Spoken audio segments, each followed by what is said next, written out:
I am Erica Wallace, 42, and exactly 32 days ago, my life as the family glue shattered into pieces.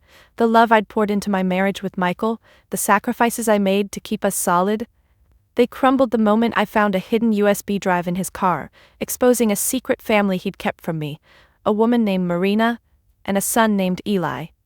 It happened while I was cleaning out his old sedan, parked in our driveway under the gray October sky. My daughter Lily hadn't spoken to me in weeks, her anger at me for Michael's death a wall between us. I was alone, sorting through his things when my fingers brushed against something taped under the driver's seat. A USB drive, small and black, not mine. My heart thudded as I held it, a strange weight in my palm. "What the hell is this, Michael?" I whispered, my voice shaking in the empty car. I took it inside, my hands trembling as I plugged it into my laptop. The screen flickered, revealing a folder labeled Eli. Photos loaded, Michael smiling with a boy maybe 10 at a park, a woman with dark hair laughing beside them. My stomach twisted. I clicked through documents, a lease agreement for an apartment in Portland, Marina's name on it, dated 3 years ago. My breath caught as I read an email draft never sent, addressed to me. "Erica, I never meant to hurt you." I slammed the laptop shut, my chest tight, tears burning my eyes. "You bastard," I hissed, my voice raw. Lily was upstairs, her door locked, music blaring. She didn't hear me break. But here's the truth. This betrayal didn't just break me. It lit a fire. I'm not just grieving. I'm about to unravel everything. Drop a comment telling me where you're watching from, hit subscribe and stay with me to see how I face the wreckage of Michael's lies. You won't believe what I do once I confront the truth head on. The air in the house felt heavy, like it was pressing me into the floor. I sat at the kitchen table, the USB drive in my hand, its edges digging into my palm. My wedding ring glinted under the fluorescent light, mocking me. 20 years with Michael, 20 years of late-night talks, shared bills, and dreams of growing old together. I thought I knew him. Every laugh, every quiet moment, every fight. But this? A whole other life? My fingers twitched, wanting to hurl the drive against the wall, but I didn't. I needed answers, even if they tore me apart. Outside, the wind rattled the windows, a cold reminder of the world moving on, while mine stopped. I glanced at the stairs, picturing Lily behind her door. At 19, she was already pulling away, her grief for her father sharp and accusing. She blamed me for not noticing his heart condition, for not saving him. I wanted to scream that I didn't know either. Not about his heart, not about this. My eyes drifted to a photo on the fridge. Me, Michael, and Lily at her high school graduation. All smiles. I reached for it, then stopped, my hand shaking. That happiness was a lie. I opened the laptop again, forcing myself to look. The photos were vivid. Michael pushing Eli on a swing, his face bright with a joy I hadn't seen in years. Marina, her arm around Michael, looked confident, unbothered. I studied her face, searching for something to hate, but all I felt was a hollow ache. Who was she to him? A mistress? A partner? Did he love her? The questions clawed at me, each one a fresh cut. I scrolled to a video, my finger hesitating over the play button. It was time-stamped last summer. Michael's voice came through, low and warm, calling Eli buddy as they built a sandcastle. I paused it, unable to watch more. My throat tightened, and I pressed my knuckles to my mouth, stifling a sob. The kitchen clock ticked, each second a reminder of the life I thought I had. I'd been the dutiful wife, the one who paid the mortgage on time, who planned family dinners, who forgave Michael's late nights at the office. Just work, he'd said, and I believed him. I was the fool who trusted. Now I was left with debt, a silent daughter, and this secret that made me question every moment we shared. I stood, pacing the linoleum, my socks scuffing softly. The USB drive sat on the table, a tiny bomb that had already detonated my world. I thought of calling Lily downstairs, telling her everything, but I stopped myself. She was already so angry, her eyes cold when she looked at me. This would only make it worse. I imagined her voice, sharp and cutting. "You didn't even know, Mom? How could you not know?" I didn't have an answer. Instead, I grabbed my phone, my thumb hovering over my sister's contact. Jen would listen, but she'd also lecture, tell me to move on, like grief was a checklist. No, this was mine to carry, at least for now. I sat back down, staring at the USB. I could destroy it, pretend I never saw it. But that wouldn't erase the truth. Michael had another son, another woman, another life. My grief, already a jagged thing, now had teeth. I clutched the drive tighter, my nails biting into my palm. I wasn't ready to face Marina or Eli, not yet. But I knew I couldn't stay in this limbo, pretending the man I loved was who I thought he was. I stood again, my legs shaky, and walked to the sink, splashing cold water on my face. The shock of it steadied me, just enough. I dried my hands, the towel rough against my skin, and made a decision. Tomorrow I'd find Marina. I'd look her in the eyes and demand the truth. Not for Michael, but for me. For Lily. For the life we deserved to understand, even if it broke us further. The kitchen was still, the USB drive a dark speck on the table, but my mind churned with memories I couldn't escape. I leaned against the counter, the cold edge biting into my palms, and let myself slip back to the years I'd spent holding our family together, invisible to everyone but myself. Michael's death 32 days ago had cracked open my grief. But this secret, Marina, Eli, ripped away the illusion that my sacrifices mattered. I closed my eyes and the past flooded in, sharp and relentless. I saw myself at 28, pregnant with Lily, sitting in our tiny apartment while Michael worked late again. I'd rub my swollen feet, balancing our checkbook, cutting coupons to stretch his teacher's salary. "We're a team," he'd say, kissing my forehead when he got home, smelling of coffee and chalk dust. I believed him, so I took on more. Night classes to become a paralegal, sleepless nights with a colicky Lily, all while Michael's smile kept me going. I was the one who fixed the leaks, planned the budgets, made sure Lily had her soccer cleats.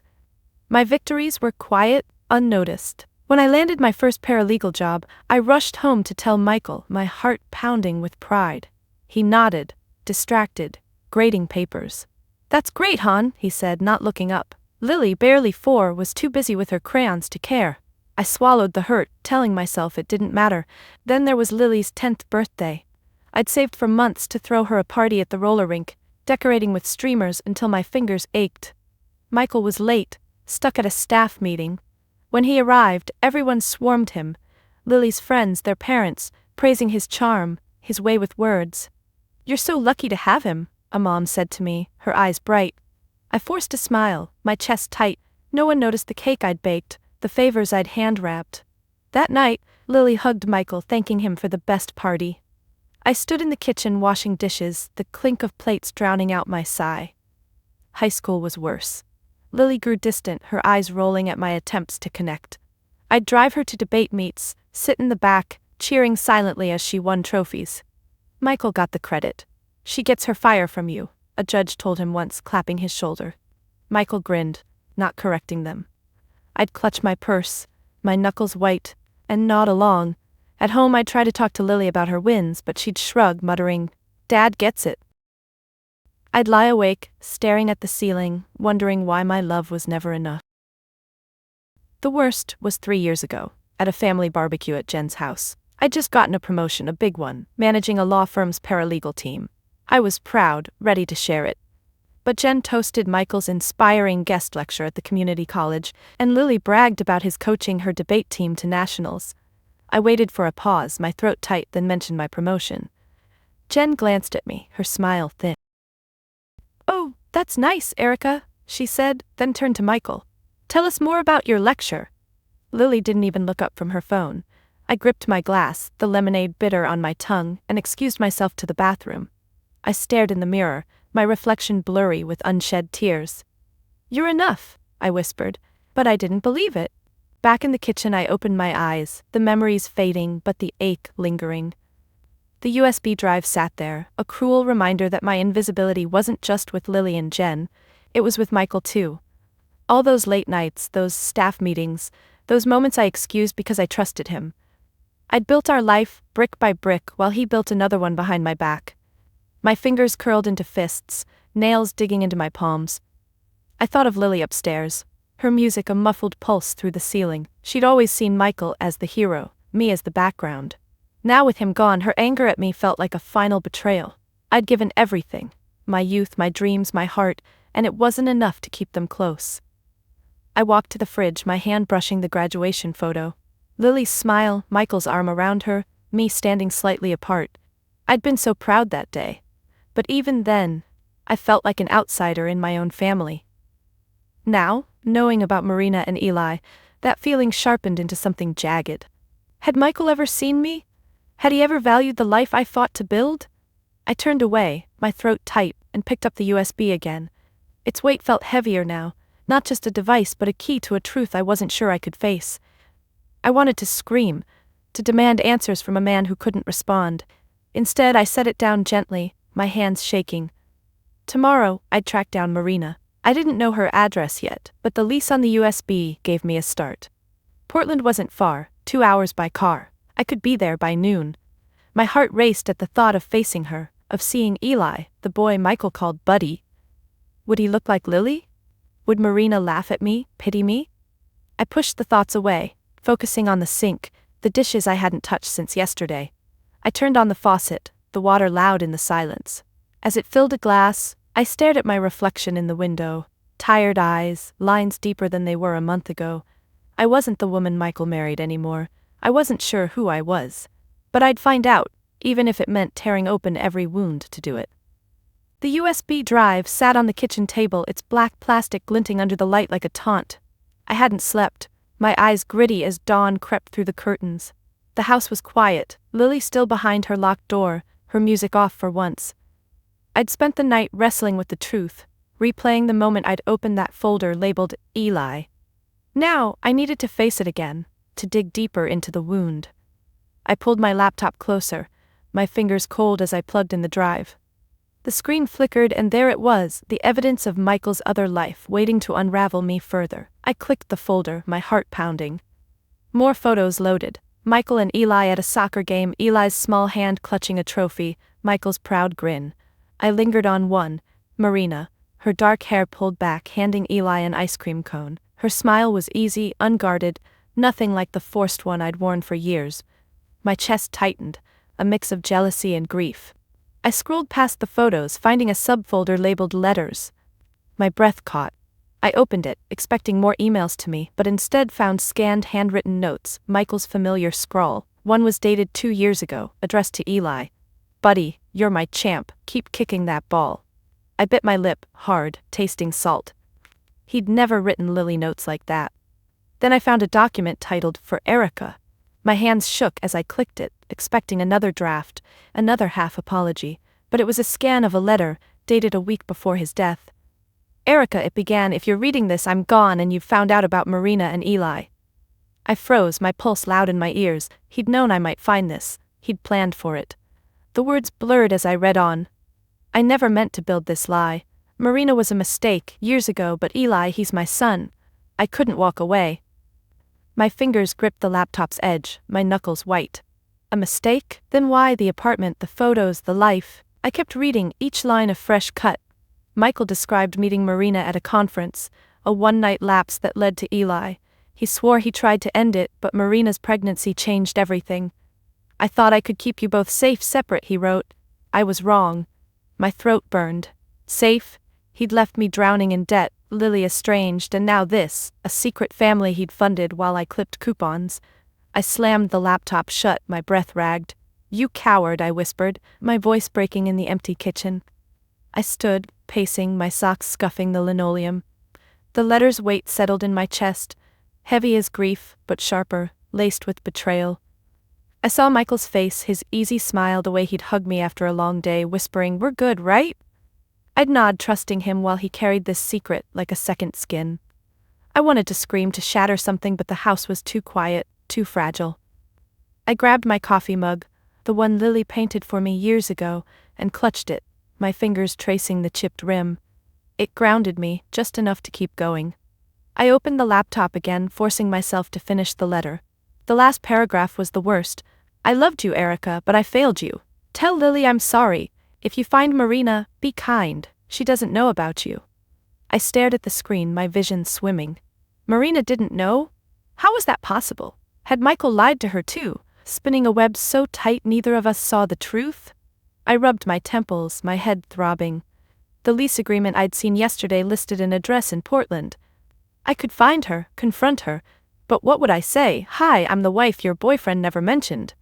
I clicked back to the photos, studying Eli. His eyes were Michael's, that same hazel glint. My heart ached for him, a boy caught in this mess, just like Lily. I thought of her upstairs, probably awake now. Her silence louder than any fight. If I told her about Eli, would she hate me more? Blame me for not knowing?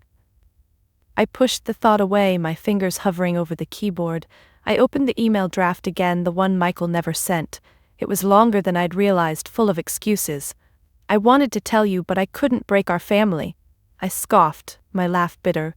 He'd broken it anyway. The clock reads 7:03 a.m. I hadn't eaten, hadn't slept, but I felt wired, like I'd mainlined coffee.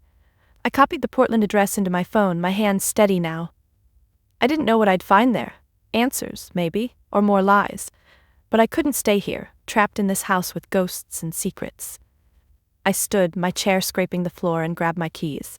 The USB drive went into my pocket, its edges sharp against my thigh. I glanced at Lily's door as I passed, my heart twisting. I wanted to knock, to tell her I was trying to fix this, but I didn't. Not yet. Outside, the air was crisp, the sky a dull gray. I slid into my car, the cold leather creaking under me. The driveway stretched before me, leading to a world I didn't recognize anymore. I started the engine, my hands tight on the wheel. Portland was 2 hours away. 2 hours to decide what I'd say to Marina, how I'd face the woman who shared my husband. I didn't know if I'd scream or cry or just stand there, mute, but I was going. For the first time in weeks, I felt a spark of control, faint but real. Michael's letter had torn me open, but it also gave me a map. I'd follow it, no matter how much it hurt. The car hummed under me, the road to Portland stretching out like a gray ribbon through the morning mist. My hands gripped the steering wheel, knuckles pale, the USB drive heavy in my pocket. Michael's letter echoed in my head. Be kind, she doesn't know about you. As I drove toward Marina's apartment, the address burned into my mind from the lease agreement. I hadn't told Lily where I was going. Her door was still closed when I left, her silence a weight I carried alongside Michael's betrayal. Today, I'd face the woman who shared his life, and maybe, just maybe, I'd find a piece of the truth to hold on to. My phone sat in the cup holder, screen dark, no one to call. Jen would judge, Lily would shut me out. This was mine to face alone. The drive gave me too much time to think. I glanced at the passenger seat where Michael's old jacket still lay, forgotten since his death. I hadn't touched it, couldn't bear to. Now it felt like a stranger's, tainted by the secret I'd uncovered. My eyes flicked to the rearview mirror, catching my reflection, tired, lined, a woman I barely recognized. I'd spent the night replaying Michael's letter, his words a mix of confession and cowardice. He'd loved me, he said, but he'd built another family. How do you love someone and lie like that? My throat tightened and I swallowed hard, focusing on the road.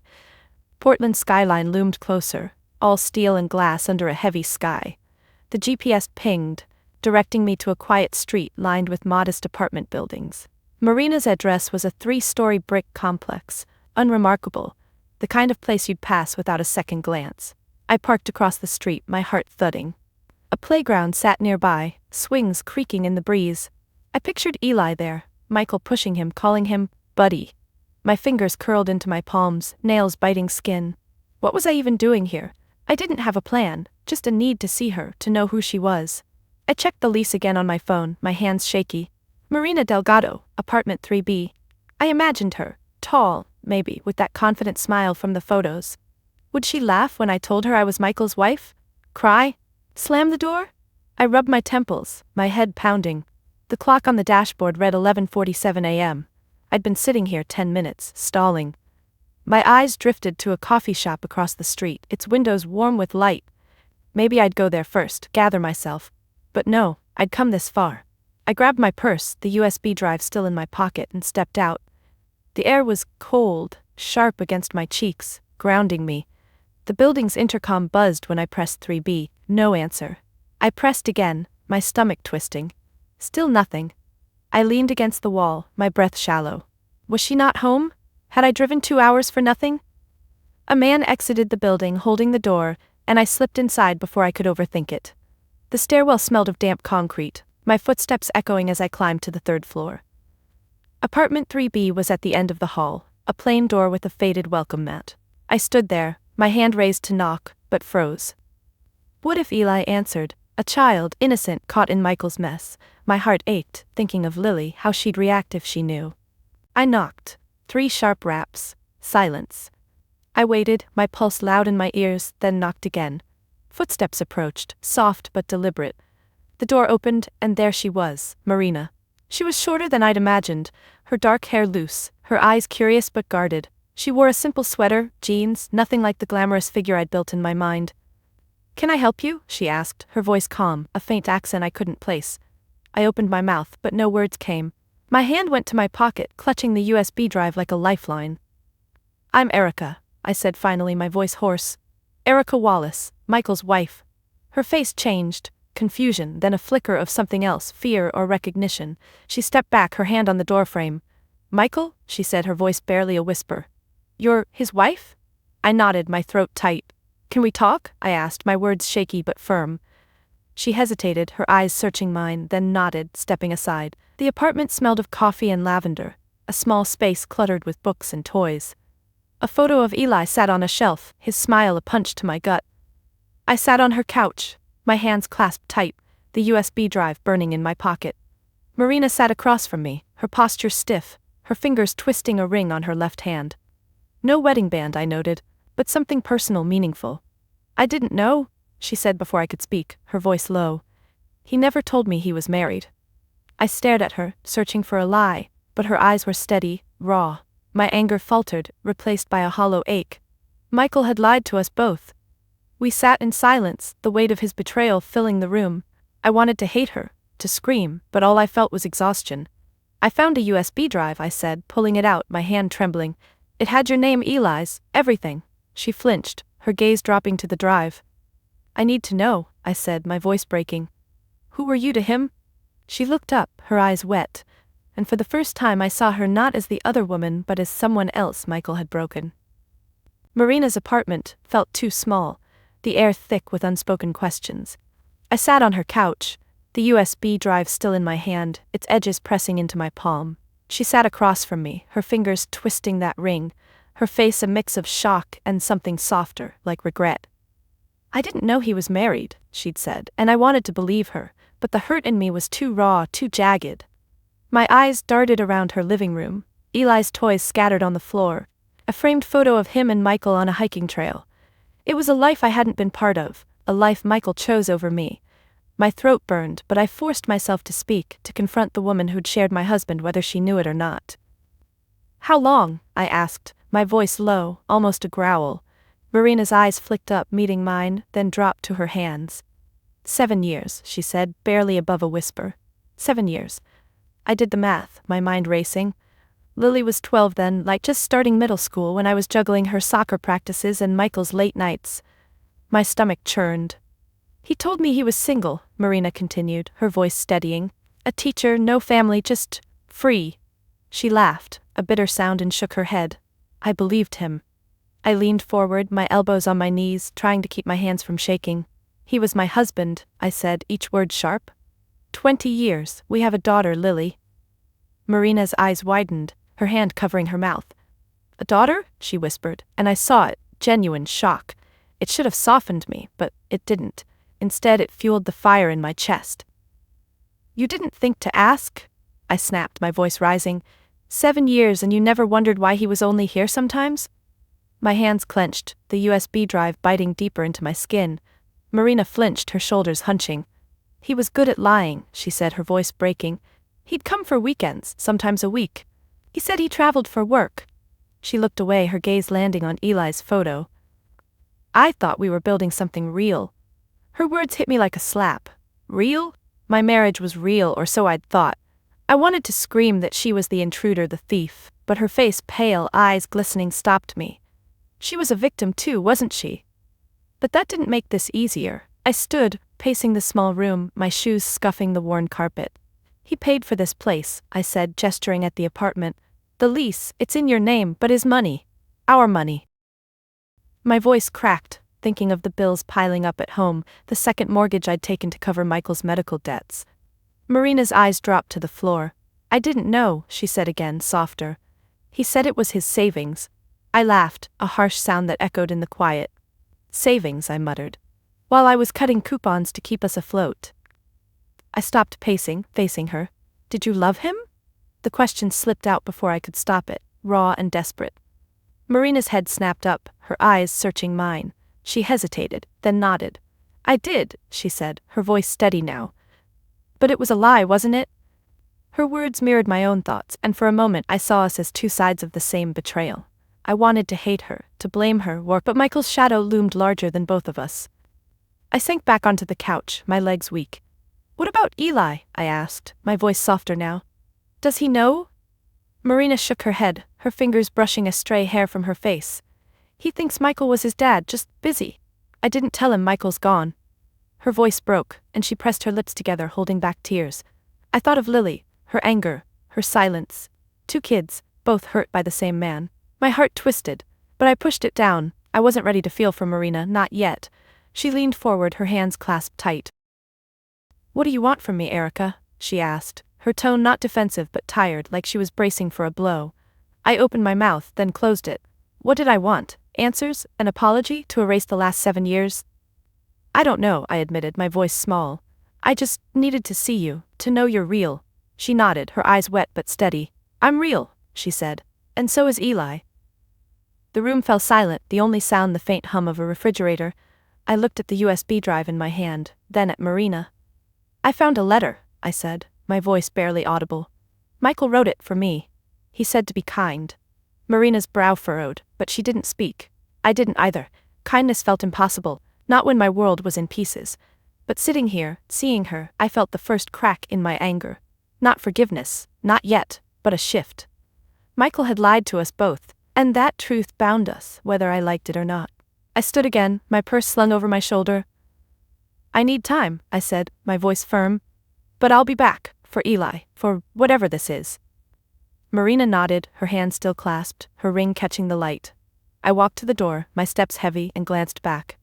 She hadn't moved, her eyes fixed on Eli's photo. I stepped into the hall, the door clicking shut behind me, and leaned against the wall, my breath shaky. The truth was real now, not just files on a drive. And it hurt more than I'd imagined. The drive back from Portland was a blur, the highway stretching endlessly as Marina's words echoed in my head. I didn't know he was married. My hands gripped the steering wheel, the USB drive still in my pocket, a constant reminder of Michael's betrayal. But it was Lily I couldn't stop thinking about. My daughter, my fierce, stubborn girl who'd barely spoken to me since Michael's death. I needed to tell her about Marina and Eli. To share this weight, but the thought of her reaction, her anger, her blame, made my stomach knot. By the time I pulled into our driveway, the sky was bruising purple, dusk settling over the house like a shroud. I sat in the car, the engine ticking as it cooled, steeling myself for what came next. Inside, the house was quiet, the kitchen dark except for the glow of the fridge light. Lily's shoes were by the door, scuffed and untied, a sign she was home. I climbed the stairs, my legs heavy, and stopped outside her room. Music pulsed faintly behind the door, a low bass I didn't recognize. I knocked, soft at first, then harder. Lily, I called, my voice rough from hours of silence. The music stopped. The door cracked open and there she was, her dark hair messy, her eyes narrow, guarded. What? She said, her tone sharp like I was an intrusion. I swallowed, my throat dry. We need to talk, I said, clutching my purse strap to steady my hands. She rolled her eyes but stepped back, letting me in. Her room was a mess. Clothes on the floor, books piled on her desk, a photo of her and Michael tucked into the mirror's frame. I sat on the edge of her bed, the mattress dipping under me. She leaned against the desk, arms crossed, her jaw tight. If this is about Dad again, I don't want to hear it, she said, her voice low, cutting. It's about him, I said, my fingers brushing the USB in my pocket. But it's not what you think. I took a breath, searching for the right words, but they felt clumsy, inadequate. I found something, in his car, a USB drive. Her eyes flicked to me, curiosity breaking through her defiance. It had pictures, documents, about another woman and a son.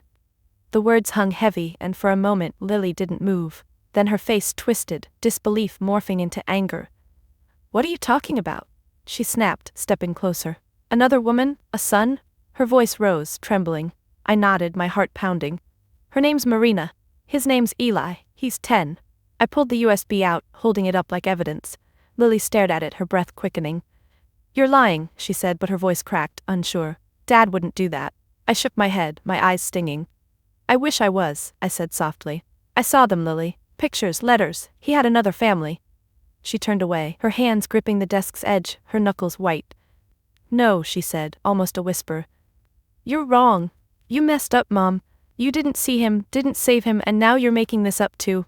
She stopped, her shoulders shaking. I stood, reaching for her, but she flinched, stepping back. Don't, she hissed, her eyes wet, furious. You're saying Dad was a liar? That he didn't love us? Her words cut deep, slicing through the fragile hope I'd clung to. He loved you, I said, my voice breaking, but he lied to me, to us. I didn't know, Lily. She laughed, a harsh, broken sound. You didn't know? You were his wife? How do you not know? Her hands flew up, gesturing wildly. You were supposed to fix things, Mom. You always fix things. But you let him die, and now this? Tears streamed down her face, but her eyes were fire, burning me. I wanted to hold her, to tell her I was drowning too, but she was already turning away, her back a wall. Lily, please, I said, my voice small. I went to see her, Marina. She didn't know about us either. Lily spun around, her face pale. You went to her? She shouted. Without telling me? You just ran off to meet his other family? Her voice broke on the word family, and she sank to the floor, her hands covering her face. I knelt beside her, my heart shattering, but when I touched her shoulder, she jerked away. Get out, she whispered, her voice raw. Just get out. I stood, my legs unsteady, and backed toward the door. I'm trying to fix this, I said, my voice trembling. I'm trying to understand. She didn't look up, her sobs muffled against her knees. I stepped into the hall, the door clicking shut behind me, her music starting again, louder now, shutting me out. I leaned against the wall, my breath shallow, the USB drive heavy in my hand. Lily's rejection felt like Michael's betrayal all over again, a second loss I hadn't braced for. I'd wanted to share the truth, to pull us closer, but instead I'd pushed her further away. Downstairs, I sank onto the couch, staring at the ceiling. The house felt emptier now, the silence louder than Lily's music. I thought of Michael's letter, his plea to be kind. But how could I be kind when my daughter saw me as the enemy? When the man I loved had torn us apart? I clutched the USB, my nails digging into my palm. Tomorrow I'd try again with Lily, find a way to reach her. But tonight, I was alone. The weight of two families crushing me. I closed my eyes, my tears hot against my cheeks, and let the darkness take me. The morning light filtered through the living room blinds, casting thin stripes across the couch where I'd fallen asleep, the USB drive still clutched in my hand. Lily's music had stopped sometime in the night, but her words, her anger, her blame, echoed in my head. I sat up, my neck stiff, my eyes gritty from tears and exhaustion. The house was silent, too silent, like it was holding its breath. I glanced at the stairs, hoping Lily might come down, but her door stayed closed. My phone buzzed on the coffee table, a text from Jen. You okay? Haven't heard from you. I ignored it, my fingers brushing the USB drive. I wasn't ready to face anyone else, not after Lily's rejection. But something else was waiting. A letter I hadn't fully processed, tucked away in the USB's files. I grabbed my laptop from the kitchen, my hands unsteady as I plugged in the drive. Michael's scanned letter, for Erica, stared back at me from the screen. I'd skimmed it before, too raw to absorb it. But now I needed to read every word, to understand the man who'd broken us. I clicked it open, my heart pounding, and settled onto the couch, the morning quiet wrapping around me like a blanket. The letter was longer than I'd realized. 3 pages of Michael's tight scrawl, dated a week before his heart gave out. I took a breath, steadying myself, and began to read. Erica, it started.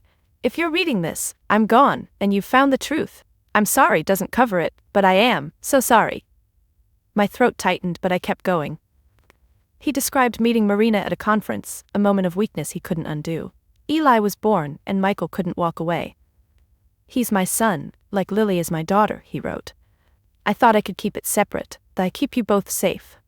I scoffed, my fingers gripping the laptop's edge. Safe? He'd left me drowning in debt, Lily estranged, and a secret family to unravel. But then the letter shifted, and my breath caught. You were always the strong one, Erica, he wrote. I leaned on you, took you for granted, you held our family together, and I let you carry that weight alone. My eyes stung, tears blurring the screen. He saw me? All those years I felt invisible, he'd noticed? I wanted to believe it, but the ache in my chest screamed otherwise. He went on. I wanted to tell you, but I was a coward. I thought I could fix it, make it right for you and Lily, for Marina and Eli. Fix it? I shook my head, my hands trembling. How do you fix a double life? The last page was the hardest. I've set up a trust for Eli, he wrote, but I've left something for you and Lily too. Check the safe in my office, the code is Lily's birthday. My heart stopped. A safe? We had no safe. I stood, my legs shaky, and headed to Michael's office. A small room off the hallway he used for grading papers.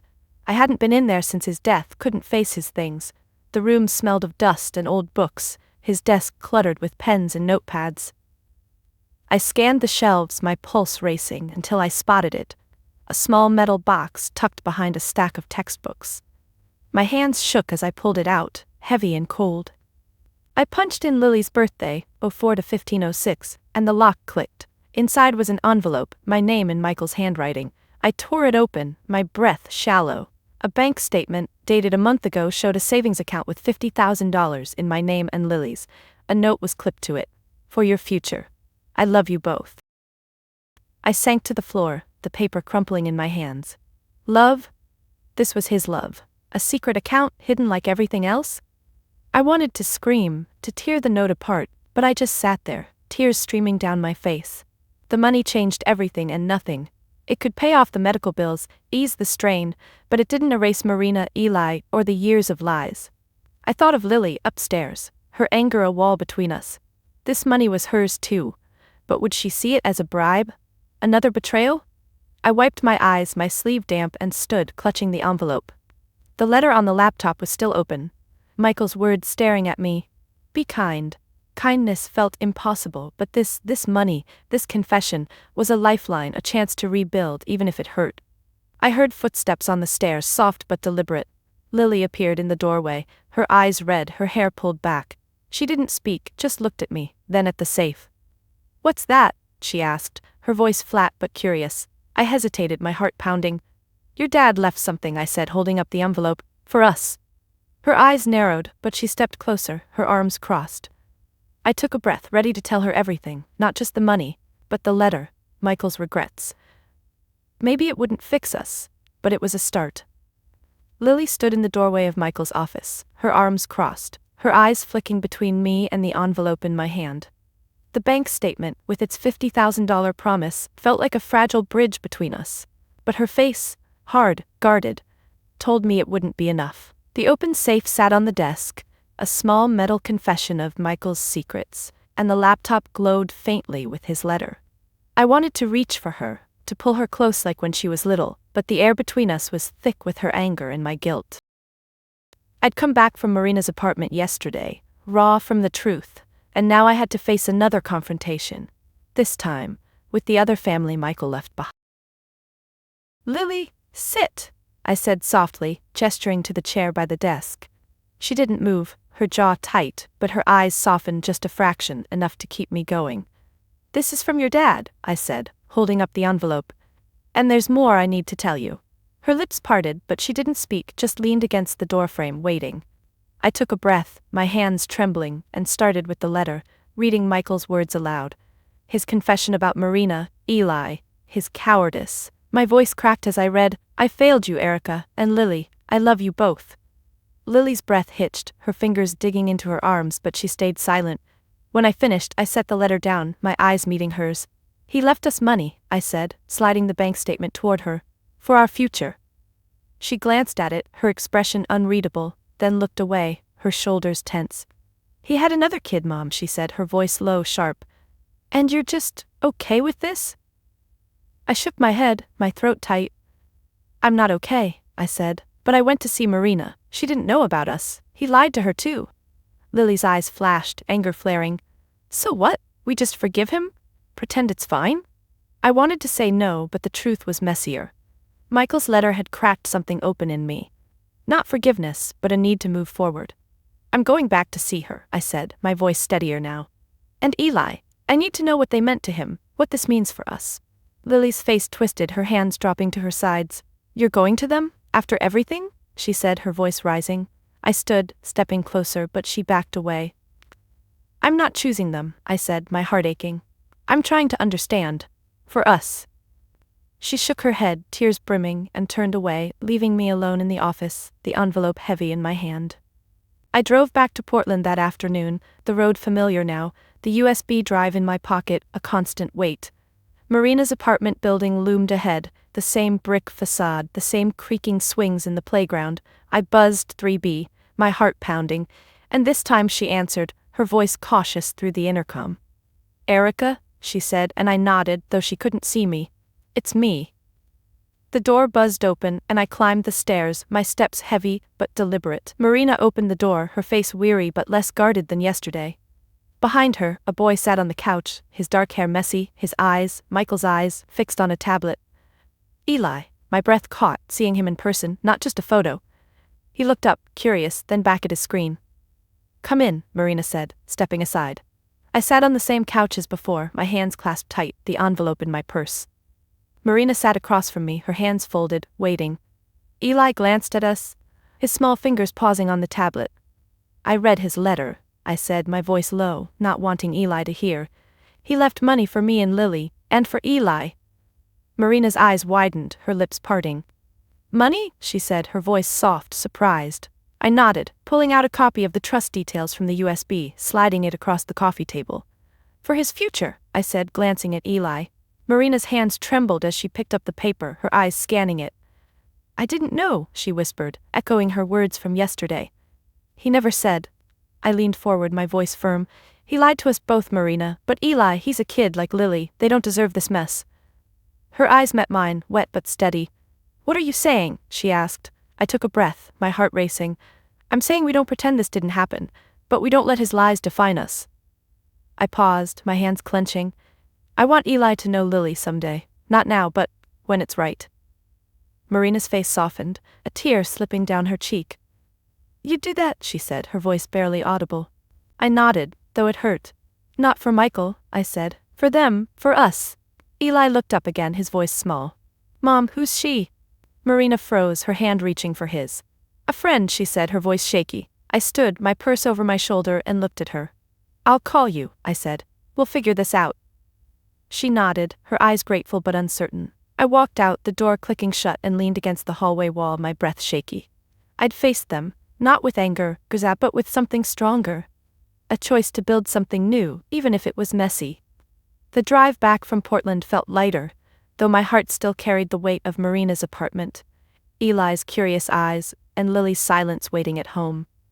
The highway stretched under a clearing sky, the late afternoon sun breaking through clouds, casting gold across the dashboard. I'd faced Marina, spoken truths that burned, but left with a fragile thread of connection. Not forgiveness, not yet, but a start. As I pulled into a gas station halfway home, my phone buzzed in the cup holder. No message from Lily, just a reminder to pay the electric bill. I sighed, my fingers brushing the USB drive in my pocket, now a relic of Michael's secrets.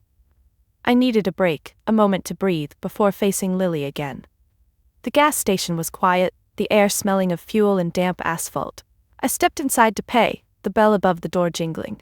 A woman at the counter, maybe 60, with gray curls and a warm smile, looked up from her crossword. "Rough day, hon?" she asked, her voice kind, like she'd seen 100 tired faces like mine. I managed a small smile, handing her my card. "You could say that," I said, my voice hoarse. She tilted her head, her eyes soft but sharp, like she saw more than I meant to show. "Looks like you're carrying the world," she said, swiping my card. "Want a coffee? On the house." I hesitated, then nodded, grateful for the gesture. She poured a cup, sliding it across the counter with a packet of sugar. "Name's Ruth," she said. "You look like you need to sit a spell." I took the coffee, its warmth seeping into my hands, and sat at a small table by the window. Ruth joined me, her crossword tucked under her arm. "Don't mean to pry," she said, settling across from me, "but you've got that look, like life just threw you a curveball." I laughed, a small tired sound, and sipped the coffee, bitter but grounding. "More like a wrecking ball," I said, my fingers tracing the cup's rim. Ruth raised an eyebrow, waiting, not pushing. I don't know why I opened up, maybe her kindness, maybe my exhaustion, but I told her.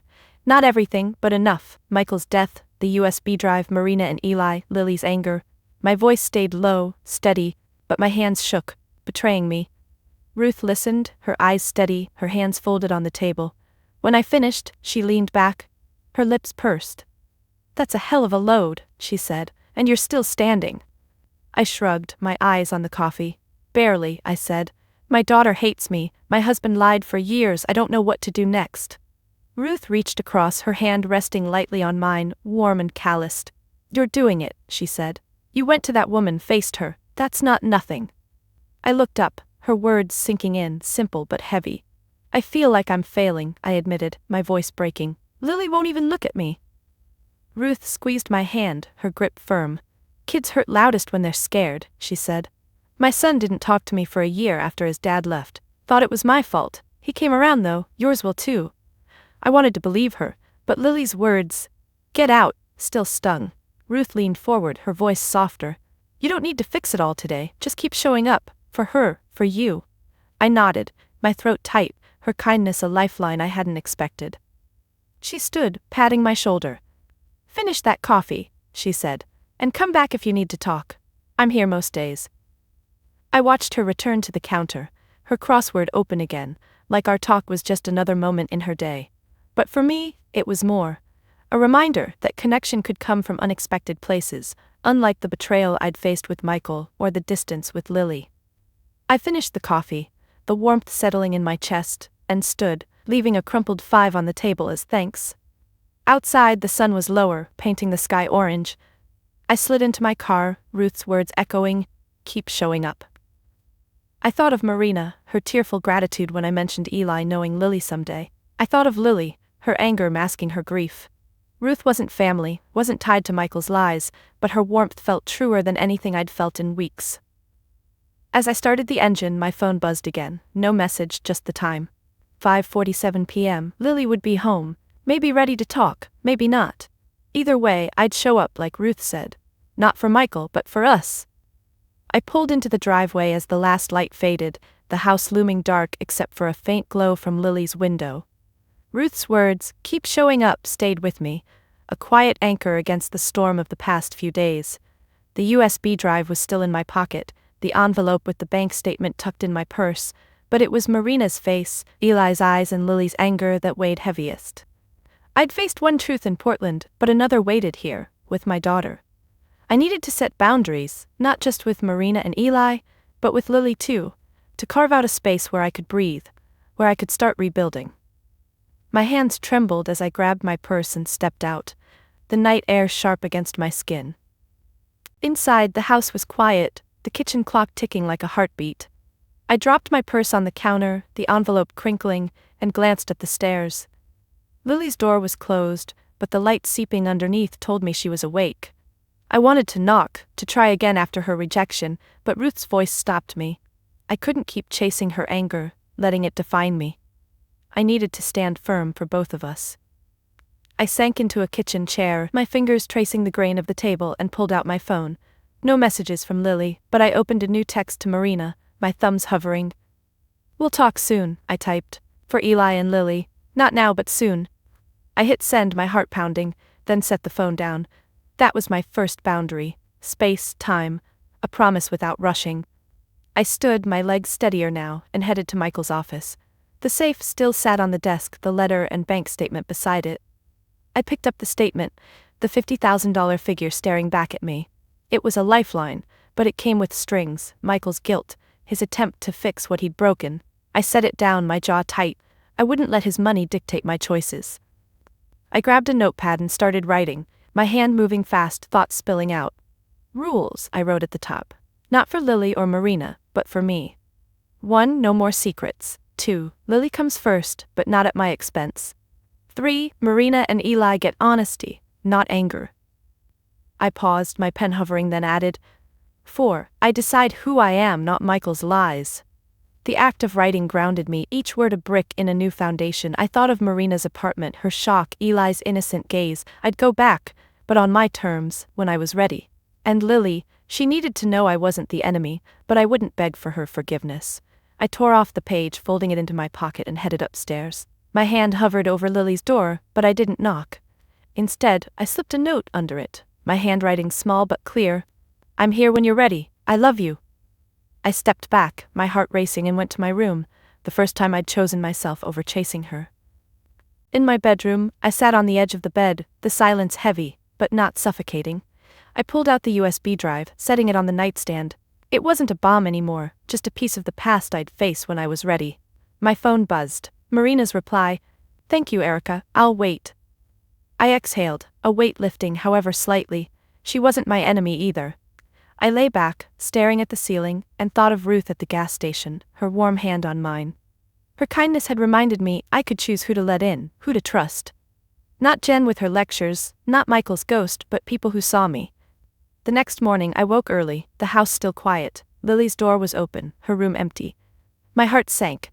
But I found her in the kitchen, pouring cereal, her movements slow, deliberate. She didn't look at me, but the note I'd left was on the counter, unfolded. "Morning," I said, my voice soft. She nodded, her eyes on her bowl. "Morning," she mumbled. It wasn't much, but it was something.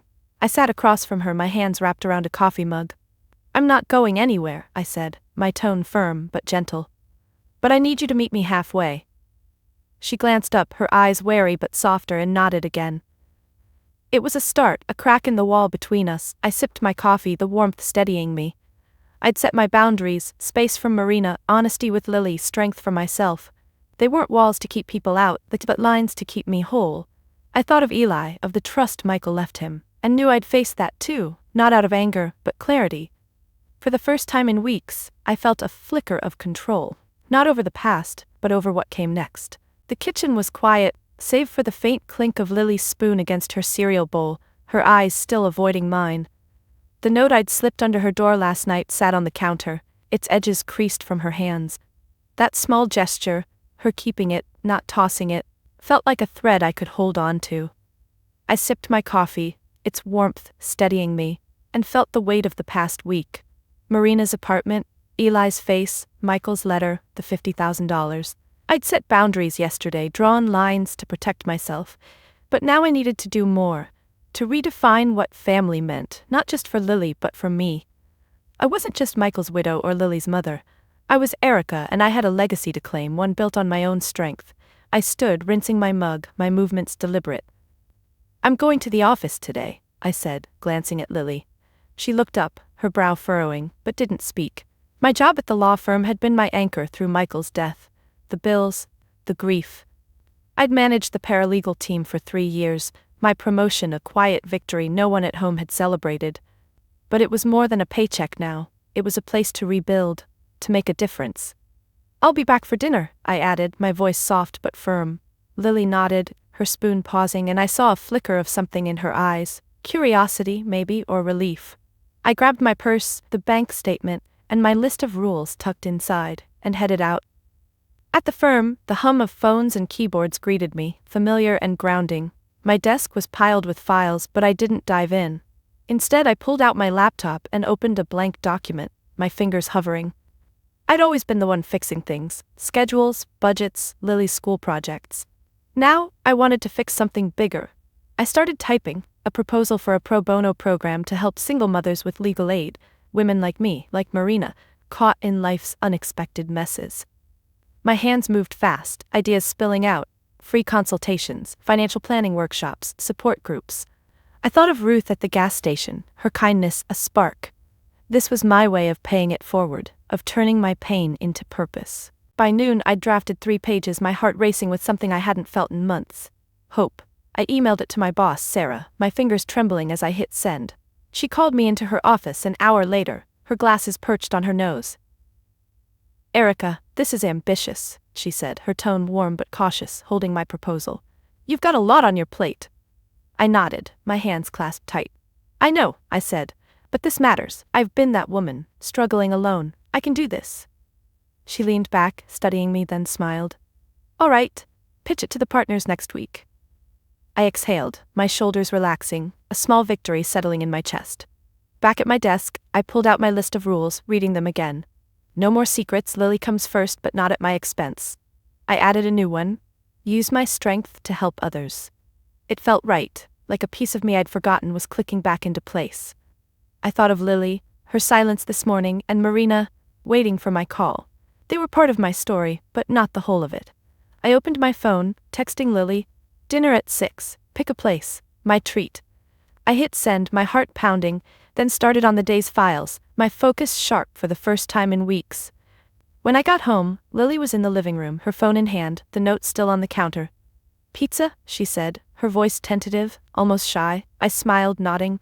"Pizza's perfect." We ordered, and as we sat at the kitchen table, the scent of pepperoni filling the air, she spoke first. "You're different today," she said, her eyes on her slice. I paused, my hand halfway to my mouth. "I'm trying to be," I said. "For me, for us." She looked up, her gaze softer, and nodded. It wasn't forgiveness, not yet, but it was a step.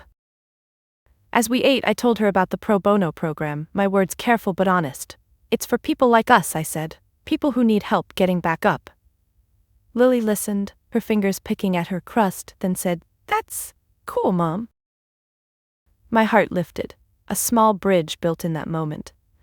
I was redefining our family's legacy, not as Michael's wife or Lily's mother, but as Erica, someone who could turn pain into purpose, who could show Lily what strength looked like. The pizza box sat open on the kitchen table, a few slices left, the cheese congealing in the quiet.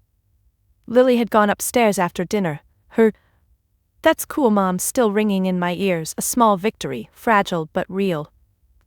I leaned back in my chair, the house settling around me, its familiar creaks softer tonight.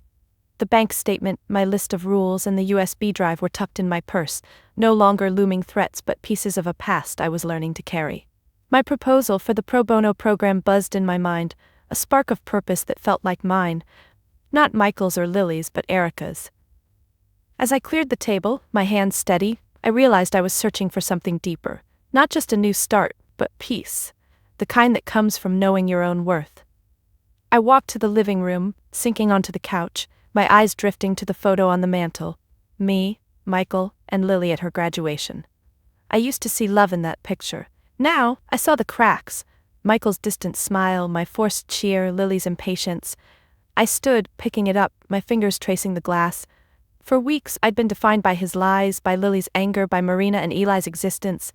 But tonight, after pizza with Lily, after Ruth's kindness, after pitching my program, I felt a shift. I wasn't just surviving Michael's betrayal, I was finding myself beneath it. I set the photo down face up, no longer hiding from it. I thought back to the moment I found the USB drive, 32 days ago in Michael's car. That shock had shattered me, but each step since, facing Marina, reading Michael's letter, setting boundaries with Lily, had been a choice to rebuild. I pulled out my list of rules from my purse, unfolding it on the coffee table. "I decide who I am," I'd written. Those words felt truer now, not just a goal but a truth I was living. I wasn't the invisible wife or the failing mother. I was Erica, 42, a woman who'd faced the worst and kept going. I thought of Lily upstairs, her door probably closed, but her note kept her words softer tonight. We weren't healed, but we were moving, inch by inch, toward something new. I thought of Marina and Eli, the fragile promise I'd made to connect them with Lily someday. That wasn't for Michael, but for the kids, for the family we could choose to be. And I thought of Ruth, her warm hand on mine, reminding me I wasn't alone. These moments, small and human, were my anchors, not the money or the lies. I stood, walking to the window, the night dark beyond the glass. My reflection stared back, tired, lined, but stronger than I'd realized. I'd spent years measuring my worth by Michael's love, Lily's approval, Jen's judgment. But now I saw it in myself, in the proposal I'd written, the boundaries I'd set, the dinner with Lily. My worth wasn't in fixing others' messes, but in choosing to rise from my own. I pressed my hand to the glass, cool against my palm, and let out a breath I hadn't known I was holding. Peace wasn't loud or final, it was quiet, steady like this moment. I turned back to the couch, my steps light, and sat, pulling out my phone. I opened a blank note, typing slowly, "You are enough." I saved it, a reminder for the hard days. Tomorrow I'd call Marina, check on Lily, pitch my program to the partners, but tonight I was enough, just as I was. The house hummed around me, no longer a cage, but a home I was reclaiming. One choice at a time. Have you ever had to rebuild after a betrayal? Share your story in the comments. I'd love to hear how you found your strength. If my journey resonated with you, please like, subscribe, and share it with someone who needs to hear that it's okay to define your worth on your own terms. You don't have to carry the past forever. You can choose what comes next. Keep showing up for yourself. You're stronger than you know.